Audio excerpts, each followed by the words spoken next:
Soyez bénis au nom précieux de notre Seigneur Jésus-Christ. Que sa grâce encore repose sur chacun d'entre vous. Très heureux de vous retrouver encore cette soirée, en ce premier jour de la semaine, qui est lundi. Je prie que commence aussi quelque chose de nouveau dans ta vie, une grâce nouvelle puisse s'établir dans ta vie. Et que le Seigneur se souvienne de toi, que le Seigneur te bénisse et qu'il te garde. Et que sa grâce encore ne te fasse pas défaut. Soyez immensément bénis en cette soirée. Et je prie que ce soit un temps de grâce, de faveur, un temps où nous recevons encore l'éclairage de Dieu à travers notre enseignement. Nous sommes entre les mains du Seigneur, alléluia, du lundi au dimanche, alléluia, de 20h30 à 21h15. Sois béni, maman Gigi, que la grâce de Dieu repose sur toi, sois béni, maman. Dieu merci, que le Seigneur se souvienne de chacun d'entre vous. Je prie que le Dieu de gloire, le Dieu de vie, le Dieu qui n'abandonne pas, se souvienne de vous, sois béni Elodie, et que la paix de Dieu soit avec vous en tout temps et en tout lieu, et que vous expérimentez le miracle de l'Éternel, que vous expérimentez la grâce de Dieu, alléluia. Sois béni Hippolyte. Je prie que l'Éternel ouvre des portes dans vos vies, qui vous guide et qui vous éclaire. Sois béni ma fille Ange. Ce soir, nous sommes là encore afin de partager sa parole, alléluia. Et je sais que le Seigneur te bénira et il te conduira. Père, je veux bénir ton nom et te recommander encore ce moment. La Bible déclare qu'il est bon et doux pour des frères de demeurer ensemble. Et nous bénissons ton nom parce que tu nous réunis afin de nous édifier par ta parole. Que tous ceux qui viendront, qui sont connectés, ceux qui nous suivront, soient édifiés à travers ta parole. Prends le contrôle de ce moment, que ce moment te soit dédié. Viens, Saint-Esprit de Dieu, viens nous conduire. Nous ne voulons pas parler selon nous-mêmes, mais nous voulons conduire par toi. Dispose toutes choses, que toute parole qui sortira de moi soit conduite par toi. Saint-Esprit de Dieu, je t'invite maintenant, descends parmi nous, oriente-nous, et qu'à travers ta parole, mon Dieu, que tu libères quelqu'un, que tu guérisses quelqu'un, que tu restaures quelqu'un, que tu ouvres les yeux de quelqu'un, mon Dieu, et que tu orientes quelqu'un par ta parole. Merci de nous bénir et de nous restaurer au nom de Jésus-Christ. Amen. Que Dieu vous bénisse abondamment et que sa paix repose sur vous. Je vous salue tous dans le nom de Jésus-Christ, vous qui venez nous connecter. Que la paix de Dieu soit avec vous, alléluia. Et que le Seigneur se souvienne de vous. Sachez une chose, nous prions un Dieu qui est fidèle et qui tient ses promesses, alléluia. Le thème de notre enseignement ce soir, de notre prédication ce soir, alléluia, c'est dans ma faiblesse que la puissance de Dieu s'accomplit, alléluia. C'est dans ma faiblesse que la puissance de Dieu s'accomplit. À cet effet, on va lire notre passage dans 2 Corinthiens chapitre 12, à partir du verset 1er. Je veux que tu m'écoutes attentivement ce soir, alléluia. Il dit, et pour que je ne sois point enflé d'orgueil à cause de l'excellence de ces révélations, il m'a été mis une charge dans la chair, un ange de Satan pour me souffleter et m'empêcher de mon orgueil. 3 fois j'ai prié le Seigneur de l'éloigner de moi et il m'a dit, ma grâce te suffit, car ma puissance s'accomplit dans la faiblesse. Je me glorifierai donc bien plus volontiers de mes faiblesses afin que la puissance de Christ repose sur moi. C'est pourquoi je me plais dans les faiblesses, dans les outrages, dans les calamités, dans les persécutions, dans les détresses pour Christ. Car quand je suis faible, c'est alors que je suis fort. Alléluia. Que Dieu nous bénisse. Je veux que tu écoutes attentivement afin que tu reçoives sa parole. Que Dieu bénisse sa parole déjà au nom de Jésus-Christ. Je veux aujourd'hui, à travers ce message, fortifier la foi de quelqu'un, interpeller quelqu'un sur la vision qu'il a de Dieu. Interpeller quelqu'un sur ce qu'il comprend de Dieu. Alléluia. Parce qu'aujourd'hui, il y a tellement d'hérésie. Aujourd'hui, lorsqu'on vit une situation, lorsqu'on vit un problème, on dit c'est que Dieu n'est pas avec toi. Aujourd'hui, lorsqu'une personne qui a Jésus-Christ est malade, c'est que Dieu n'est pas avec toi. Si tu es chrétien et que tu n'as pas une bénédiction, tu n'as pas une grâce, c'est que tu ne pries pas bien, c'est que Dieu n'est pas avec toi. C'est une erreur de le savoir ainsi, alléluia. De penser ainsi, alléluia. Donc lorsqu'on a un manquement, lorsqu'on a un problème, on commence à se culpabiliser et on se pose la question de savoir qu'est-ce que j'ai fait, pourquoi je vis telle chose, pourquoi telle situation se passe dans ma vie. Mais sachez une chose, la Bible déclare, toute chose concourt au bien de ceux qui aiment Dieu. Et notre Dieu est souverain. J'ai l'habitude de dire aux gens, Satan n'est pas plus fort que Dieu. Quand souvent on donne l'impression que Satan contrôle tout, Satan peut nous détruire, c'est comme si Dieu est limité. Satan n'est pas plus fort que Dieu. Ce que Dieu ne permet pas, ne peut pas t'arriver. Mais quand Dieu permet une chose, ça fait que son nom soit glorifié. C'est pourquoi il dit, c'est dans ma faiblesse que la puissance de Dieu s'accomplit. Alléluia. Et quand nous lisons, regardez une chose essentielle. L'apôtre Paul dit, et pour ne pas que je sois enflé d'orgueil, alléluia, pour ne pas que je sois enflé d'orgueil, à cause de l'excellence de ces révélations, il m'a été mis une charge dans la chair, un an de Satan, pour me souffleter et m'empêcher de m'orgueillir. Voilà la première phase. On peut se poser la question de savoir, logiquement, normalement, quand Satan vient attaquer un enfant de Dieu, quel est l'objectif qu'il veut atteindre? C'est de l'amener à l'éloigner de Dieu, n'est-ce pas? Quand Satan s'attaque à un enfant de Dieu, c'est de l'éloigner de Dieu. Alléluia. C'est de lui causer du tort pour qu'il dise que Dieu n'est pas bon, pour qu'il puisse avoir un comportement répréhensible. Alléluia. Un comportement à l'égard plutôt de Dieu qui n'est pas bon. Mais ici, lorsque nous lisons, nous remarquons que souvent, donc à travers ce passage-là, on peut comprendre que souvent, Satan peut être un instrument de Dieu pour nous. Alléluia. Ça me dit, ah prophète, ce que tu dis est fort. Oui. L'apôtre Paul dit, pour ne pas qu'il soit enflé d'orgueil. Normalement, Satan doit te pousser à t'orgueillir, n'est-ce pas? Normalement, Satan doit te pousser à faire le mal. Alléluia. Satan doit te pousser à marcher négativement. Mais on dit que, pour ne pas que, l'apôtre Paul dit, pour ne pas que lui, il soit enflé d'orgueil, pour ne pas qu'il pêche contre Dieu, pour ne pas qu'il fasse quelque chose de mauvais, pour ne pas qu'il suive un chemin détourné, un ange de Satan l'a souffleté le dos.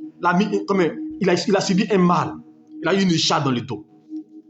Alléluia. Certains disent que c'était une maladie. D'autres théologiens disent non, c'était un mal dans le dos qu'il avait. D'autres disent que c'était un démon qui l'influençait.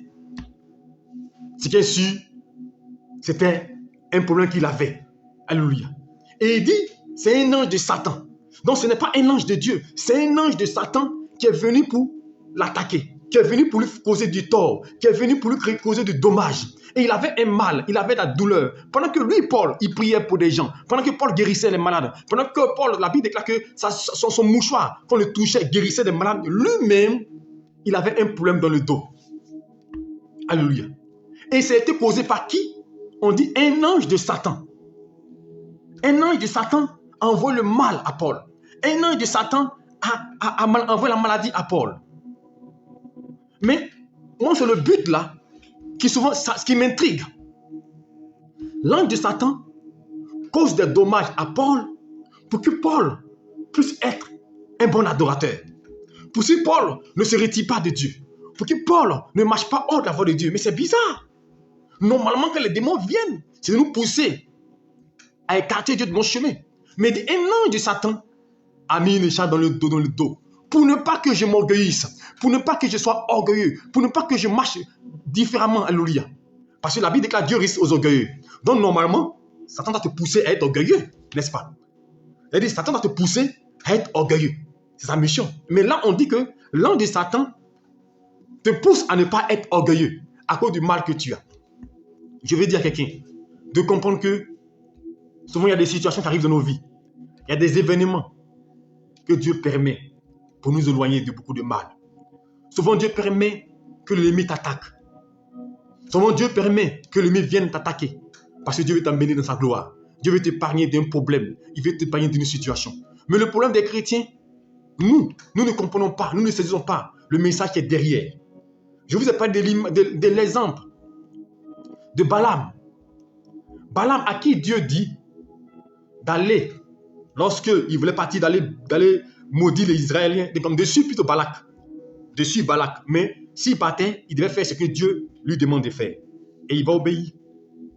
Alléluia. Mais bien avant, Dieu l'avait empêché de partir. Et il monte sur son âne. Et pendant qu'ils avancent, l'âne s'arrête. L'âne ne bouge plus. Balaam est fâché. Balaam est énervé. Pourquoi l'âne ne bouge pas? Alors il prend un bâton et il frappe l'âne. Pourquoi tu ne bouges pas, âne? Pourquoi tu me fais tel dommage? Je veux aller vite et tu m'empêches d'avancer. Lorsqu'il frappe l'âne, la Bible, l'âne va ouvrir la bouche. Il va dire à Balaam, tu ne sais pas que je te suis en train de te sauver? Tu ne sais pas que ce qui se passe là, je me suis arrêté parce qu'il y a un ange de la mort devant toi. Et dit, Balaam se plaint parce que l'âne s'est arrêté. Mais l'âne s'est arrêté parce qu'il avait un obstacle, parce qu'il avait un blocage. Je veux te dire, souvent les blocages, c'est pour t'épargner de la mort. Souvent les blocages, c'est pour t'épargner d'un problème. Mais tu ne comprends pas. Souvent Dieu crée des incidents dans ta vie pour te conserver, pour te préserver, pour te garder, pour veiller sur toi.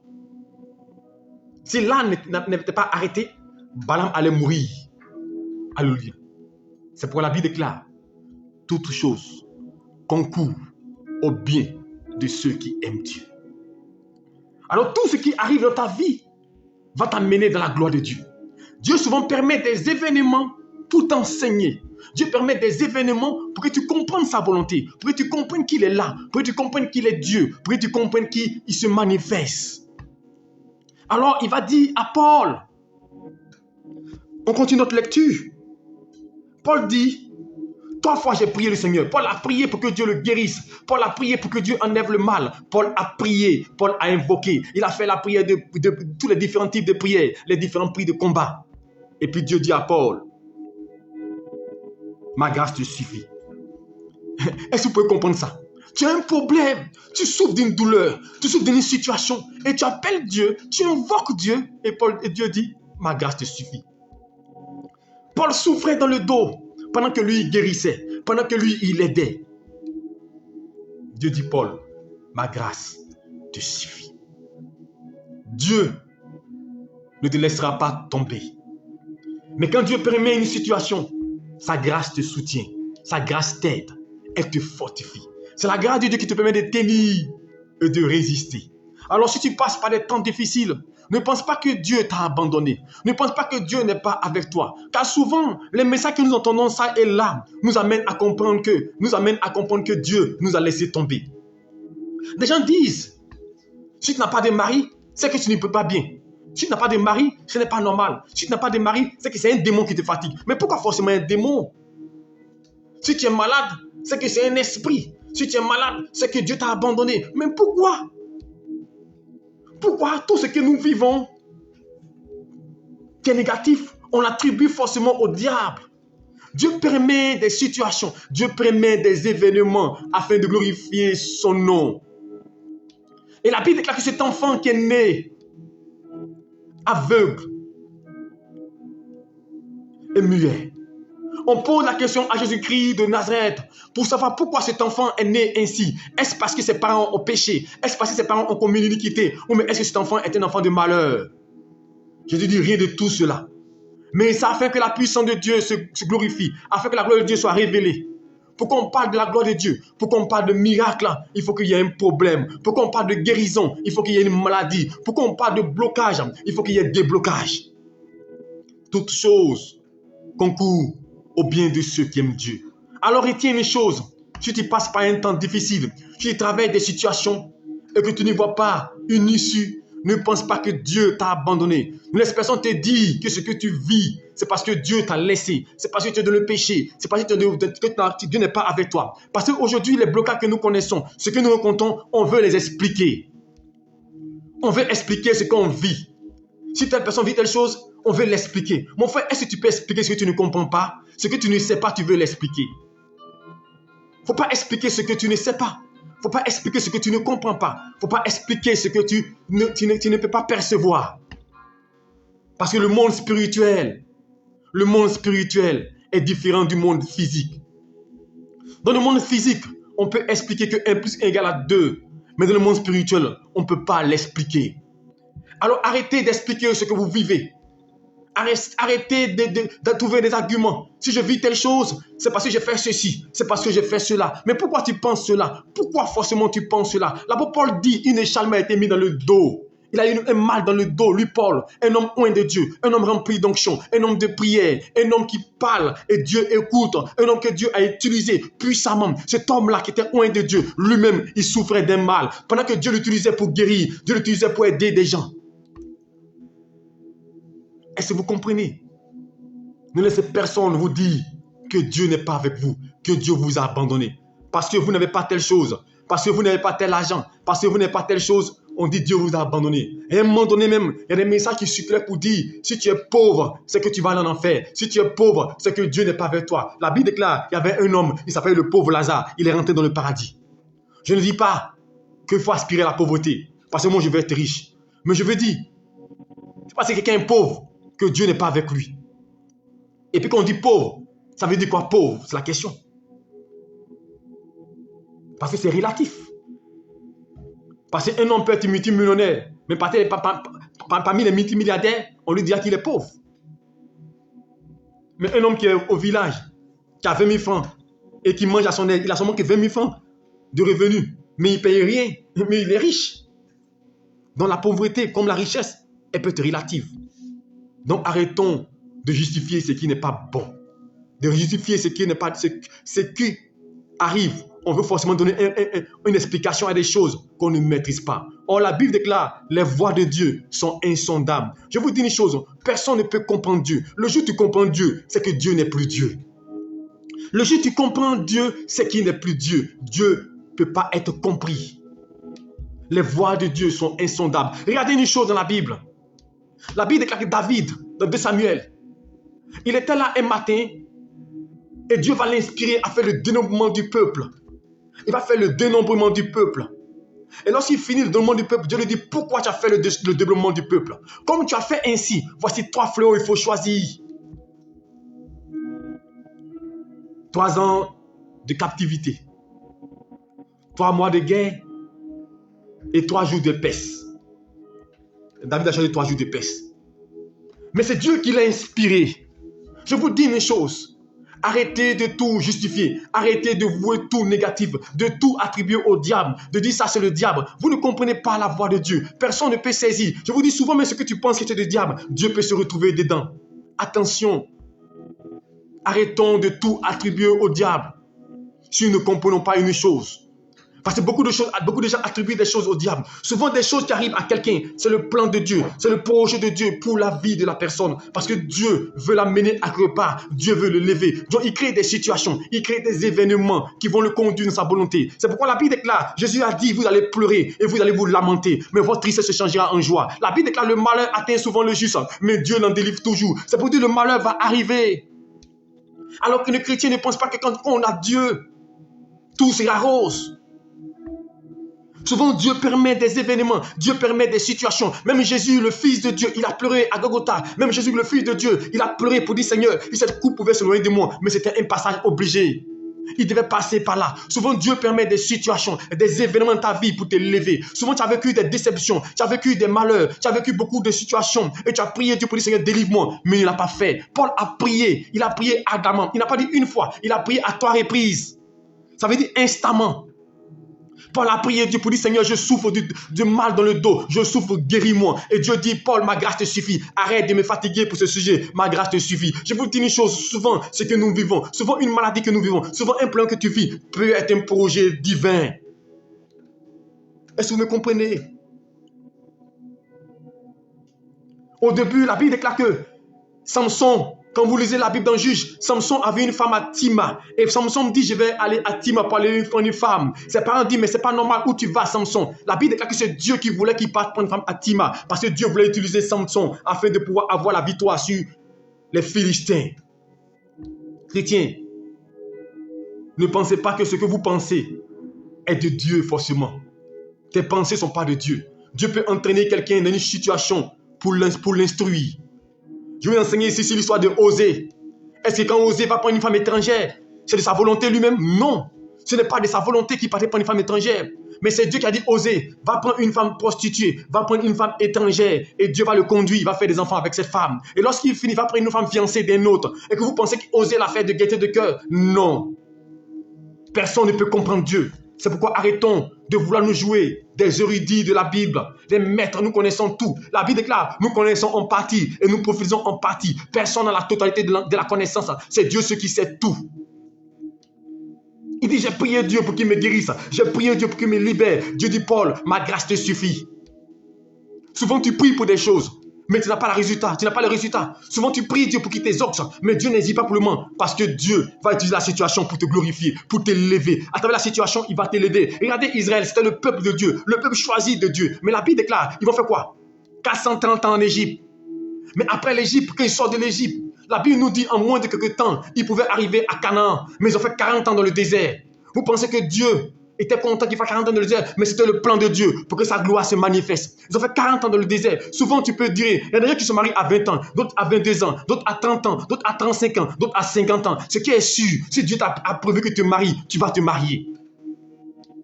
Il y a des gens qui ont des enfants assis à 18 ans, à 20 ans, qui font les enfants tôt, d'autres font à 30 ans, d'autres à 35 ans, d'autres font à 50 ans. Je vous dis une chose, Dieu est le maître des temps et des circonstances. Mais aujourd'hui, on veut tout expliquer. Quand une femme attend, et c'est un moment, non, c'est parce qu'il y a telle chose dans ta vie, c'est pas tel problème dans ta vie, on veut condamner des gens, on veut influencer des gens. Arrêtez de vous laisser influencer par quelqu'un. Dieu va te donner pour toi au temps convenable. La Bible, il a prié à 3 reprises. C'est pour dire une chose, la prière peut être limitée dans ces endroits. La prière est limitée quand c'est la volonté de Dieu. La prière est limitée quand Dieu permet une situation. S'il y a un mal dans ta vie, s'il y a un problème dans ta vie qui est causé par Dieu, que Dieu permet, mon frère, ta prière ne peut pas changer quelque chose. Si Dieu dit tu passeras par là, ta prière ne pourra pas changer quelque chose. Est-ce que tu m'entends? Si Dieu dit tu as fait 5 ans avant d'avoir telle chose, tu feras 5 ans. Si Dieu dit à 40 ans tu vas avoir telle chose, à 40 ans tu vas l'avoir. Et que tu me comprends? Alors arrêtez de penser que c'est parce qu'on a prié, c'est parce qu'on a invoqué Dieu que Dieu va faire. Non!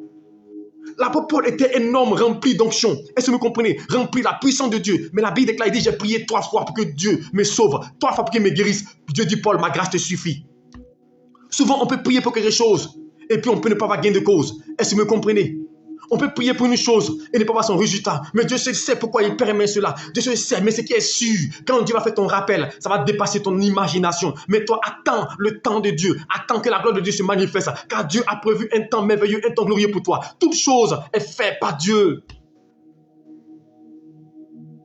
Alors, arrête de te laisser influencer, perturber par quelqu'un. On veut justifier. Non, comme tu n'as pas telle chose, c'est que c'est un démon. C'est que c'est forcément ça. Pas forcément. Ça peut être ça, mais pas forcément.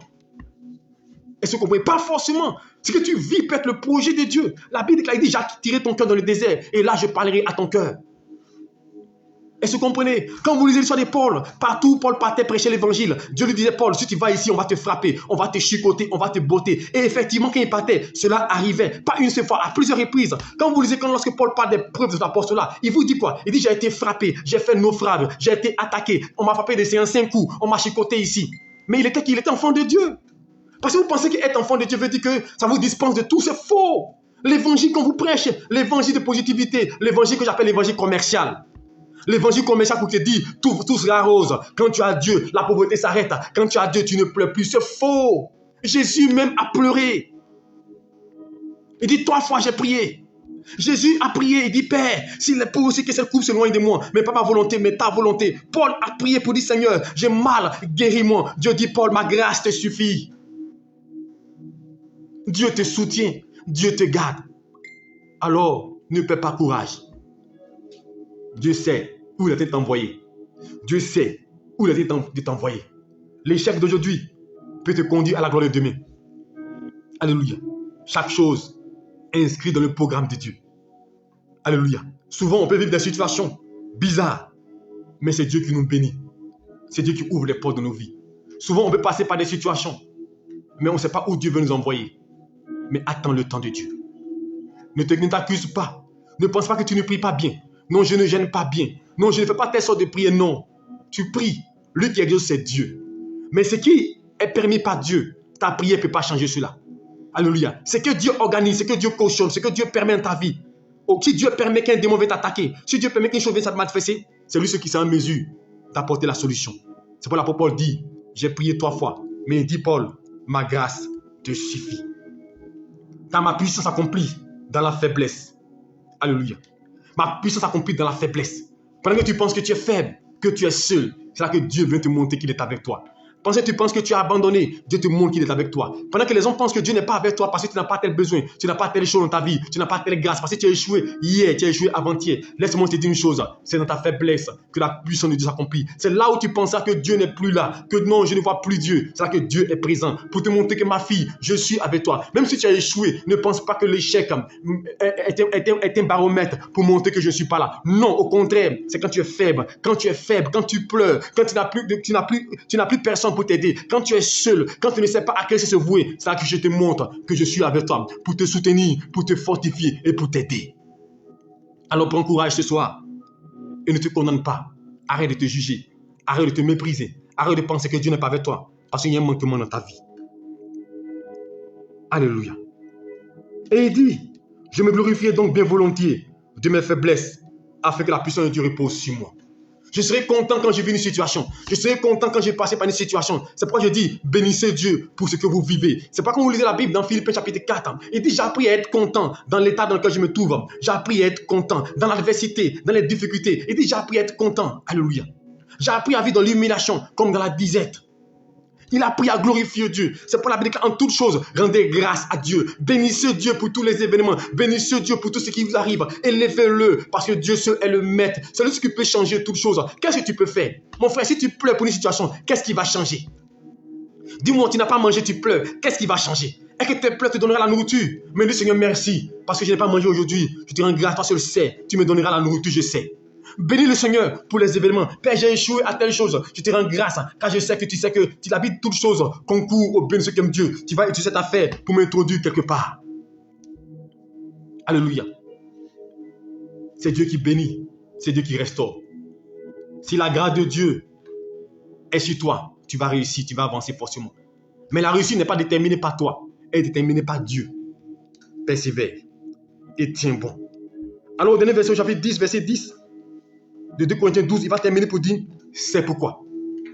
C'est la conclusion. C'est pourquoi je me plais dans les faiblesses, dans les outrages, dans les calamités, dans les persécutions, dans les détresses. Pour Christ, car quand je suis faible, c'est alors que je suis fort. Est-ce que tu peux être heureux, tu peux être content? Il dit, je me plais dans les détresses, je me plais dans les calamités, je me plais dans les outrages. Car quand je suis faible, c'est alors que je suis fort. Je veux dire à quelqu'un, Dieu est avec toi. Dieu te soutient. Même si le monde dit, Dieu n'est pas avec toi. Même si le monde dit, Dieu ne te voit pas, Dieu te voit. Ne laisse personne te dire que Dieu n'est pas là. Et que tu me comprends. À travers ce message que Dieu m'a donné, c'était pour interpeller quelqu'un qui pense que Dieu a trop tardé, qui pense qu'il a prié longtemps et rien ne va dans sa vie. Il cherche Dieu, mais les jours sont pareils. Il ne voit aucune avancée, aucune progression. Et il commence à s'inquiéter pour savoir est-ce que Dieu est là. Je veux dire à cette personne-là que tu comprennes que même Paul, serviteur de Dieu, que Dieu utilisait puissamment pour guérir, lui-même avait un mal, lui-même avait une douleur, lui-même avait un problème. Et il a prié Dieu. Il dit, Paul, ma grâce te suffit. Paul a traîné ce mal, il a traîné ce mal. Mais Dieu pouvait le guérir, n'est-ce pas? Dieu pouvait l'aider. Dieu peut tout. Maintenant, une chose, pourquoi Dieu permet une telle chose dans ma vie? Souvent, c'est la question qu'on ne se pose pas. Voilà pourquoi on se plaint. Pourquoi Dieu permet cet événement de ma vie? C'est qu'il veut m'enseigner quelque chose. Pourquoi je passe par telle situation?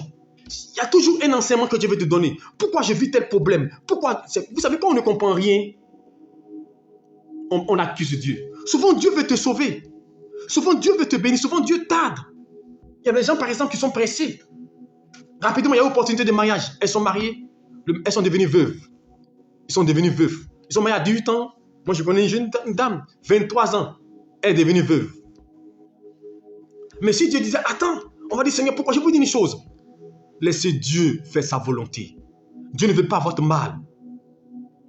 Il dit, un ange de Satan m'a été envoyé pour me souffleter le dos, pour m'empêcher de m'orgueillir. Souvent, Dieu permet que les démons t'attaquent. Souvent, Dieu permet que l'échec te frappe. Souvent, Dieu permet des choses. Mais c'est pour t'introduire dans sa grâce. Alors, ne pense pas que ce que tu traverses, ce que tu vis, Dieu n'est pas avec toi, que Dieu t'a abandonné. Dieu ne t'abandonne pas. Dieu veille sur toi. Alors, ce soir, prends courage et tiens bon. Tu t'es découragé, désespéré. Je veux qu'à travers mon message, que tu te relèves et que tu comprennes une chose. La Bible dit, toutes choses concourent au bien de ceux qui aiment Dieu. Ça veut dire que la situation que tu vis va t'amener dans sa grâce. Ça veut dire que ce que tu vis, que tu rencontres, va t'introduire forcément la bénédiction. Et quand tu es faible, Dieu est avec toi. Quand le monde t'abandonne, Dieu est avec toi. C'est pour dire que tu n'es pas seul. Si on te persécute, si on te juge, si on te lance des pierres, parce qu'aujourd'hui, il n'y a rien de bon dans ta vie, parce qu'aujourd'hui, il n'y a rien qui est bon dans ta vie, on se moque de toi. Sache une chose, le temps viendra, Dieu se manifestera. Ils ont dit, peux-tu venir quelque chose de bon de Nazareth? Il dit, viens et vois. Les gens se posent la question, est-ce que de ta vie peut sortir quelque chose de bon? Est-ce que de ta famille peut sortir quelque chose de bon? Est-ce que de ton histoire peut sortir une bonne nouvelle? Est-ce que de ta vie peut sortir une grâce? Peut sortir un mariage? Est-ce que de ta vie peut sortir une prospérité? Est-ce que de ta vie peut sortir une grâce? Donne-les rendez-vous. Dis, venez, vous allez voir. Parce que Dieu va faire éclater sa gloire. Parce que Dieu ne peut pas passer une personne par des difficultés, par des épreuves cadeaux. Quand tu passes par l'épreuve, c'est pour t'amener dans une destinée glorieuse selon Dieu. Alors prends courage, persévère et continue à prier le Seigneur. Même si c'est dur, même si c'est difficile, persévère, continue à prier. Un jour, tu verras la gloire de Dieu. Un jour, tu verras Dieu se manifester. Un jour, comme cet homme-là, couché par la princesse Bethsaida pendant 38 ans. Mais un jour, Dieu l'a visité. Un jour aussi, toi, tu aspireras, Dieu te verra la grâce de Dieu. 38 ans, il était couché là. 38 ans. Mais un jour, le Seigneur l'a visité. Je ne connais pas ton problème. Je ne connais pas ta situation. Mais je sais une chose. Un jour, tu rendras témoignage. Un jour, tu glorifieras Dieu. Continue de prier. Continue de l'invoquer. Continue de l'adorer. Continue de le prêcher. Continue de glorifier son nom. Car c'est sa faiblesse, que sa puissance s'accomplira. Que Dieu te bénisse. Que sa grâce repose sur toi et qu'il te oigne et qu'il veille sur ta vie. Au nom puissant de Jésus-Christ de Nazareth. Amen. Père, je bénis ton nom et je te confie tous tes enfants. Ce soir, tu as permis que, Père, nous puissions donner ta parole. Certainement, tu veux fortifier quelqu'un, tu veux restaurer la vie de quelqu'un, tu veux guérir le cœur de quelqu'un désespéré. Que sa parole-là débeuille à travers ton cœur, que tu fortifies, tu guérisses quelqu'un, que tu relèves une personne qui était abattue, que tu la soutiennes, et que tout ce qui est des pensées négatives s'éloigne de son esprit, que ta gloire descende dans les vies pour les restaurer, que l'esprit les touche, afin de briser tout joug étranger. Je renverse toute fondation des ténèbres, je brise tout joug, et je commande à l'esprit qui l'empêche d'avancer, de lâcher les vies, de libérer les cœurs. Je proclame le règne de ta vie, sois couvert par le manteau de l'esprit, que Dieu veille sur toi. Je confie ta nuit, ton sommeil entre les mains de Dieu, que le Saint-Esprit te préserve et te garde, au nom de Jésus-Christ. Amen. Que Dieu te bénisse et qu'il te fortifie et soit glorifié, que Dieu te guide au plus haut des cieux et qu'il ne t'abandonne jamais. Alléluia. Shalom à vous. Demain, on se retrouve 5h30 pour prière matinale. Alléluia. J'ai terminé par tout à l'heure. J'ai une émission radio où je dois partir. Alléluia. Donc, demain, on se retrouvera 5h30 pour prière matinale. Que Dieu vous bénisse. Que Dieu vous garde. Ceux qui sont sur la Côte d'Ivoire, à l'extérieur, si vous m'écoutez, nous sommes sur la 100.1 FM, radio à midi. Alléluia. Et nous faisons les émissions tous les lundis là-bas. Alléluia. De 22h à 23h. Dieu vous bénisse. Shalom, bonne nuit, protection divine.